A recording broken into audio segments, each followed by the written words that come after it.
আসসালামু আলাইকুম দর্শক, এইমাত্র পাওয়া খবর 15 থেকে 17 ফেব্রুয়ারি বিশ্ব ইজতেমা। আগামী 15, 16 ও 17 ফেব্রুয়ারি বিশ্ব ইজতেমা অনুষ্ঠিত হবে বলে জানিয়েছেন ধর্ম প্রতিমন্ত্রী শেখ মোহাম্মদ আবদুল্লাহ। বৃহস্পতিবার এই তথ্য জানান তিনি। ধর্ম প্রতিমন্ত্রী বলেন, ঐক্যবদ্ধভাবে ইজতেমা একটাই হবে। ঐক্যবদ্ধভাবে আগামী মাসের 15 থেকে 17 তারিখ পর্যন্ত বিশ্ব ইজতেমা অনুষ্ঠিত হবে। বৃহস্পতিবার ধর্ম মন্ত্রণালয় বৈঠক শেষে একথা জানান ধর্ম প্রতিমন্ত্রী শেখ মোহাম্মদ আবদুল্লাহ। বৃহস্পতিবার ধর্ম মন্ত্রণালয়ে এক বৈঠকে এই সিদ্ধান্ত হয়েছে। এর আগে 2 পর্বে এই বিশ্ব ইজতেমা অনুষ্ঠিত হলেও এবার একটাই হবে। বৈঠক শেষে সাংবাদিকদের ধর্ম প্রতিমন্ত্রী শেখ মোহাম্মদ আবদুল্লাহ বলেন, 2 গ্রুপ একসঙ্গে একই জায়গায় এবারের ইজতেমা করার বিষয়ে একমত হয়েছেন।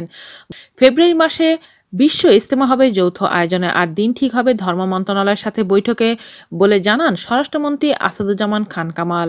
বুধবার স্বরাষ্ট্র মন্ত্রণালয়ের সভাকক্ষে 2 পক্ষের মুরব্বিদের নিয়ে প্রায় 2.5 ঘণ্টা বৈঠকের পর একথা বলেন তিনি। তাবলিগ জামাতের প্রতিদ্বন্দ্বী 2 পক্ষের বিবাদ মিটে গেছে জানিয়ে স্বরাষ্ট্রমন্ত্রী বলেন, আসছে ফেব্রুয়ারিতে 2 পক্ষ একসঙ্গে বিশ্ব ইজতেমা করতে সম্মত হয়েছে। তিনি বলেন, বিরোধ মীমাংসা হয়েছে, এখন আর কোনো বিরোধ নেই। ফেব্রুয়ারি মাসে একসঙ্গে ইজতেমা হবে। আর আগামীকাল ধর্ম প্রতিমন্ত্রীর সঙ্গে 2 পক্ষের প্রতিনিধি মাওলানা জুবাইর আহমেদ ও মাওলানা ওয়াসিকুল ইসলাম বৈঠক করে দিন ঠিক করবেন। আজ এ পর্যন্তই। ভালো থাকবেন সবাই। আল্লাহ হাফেজ।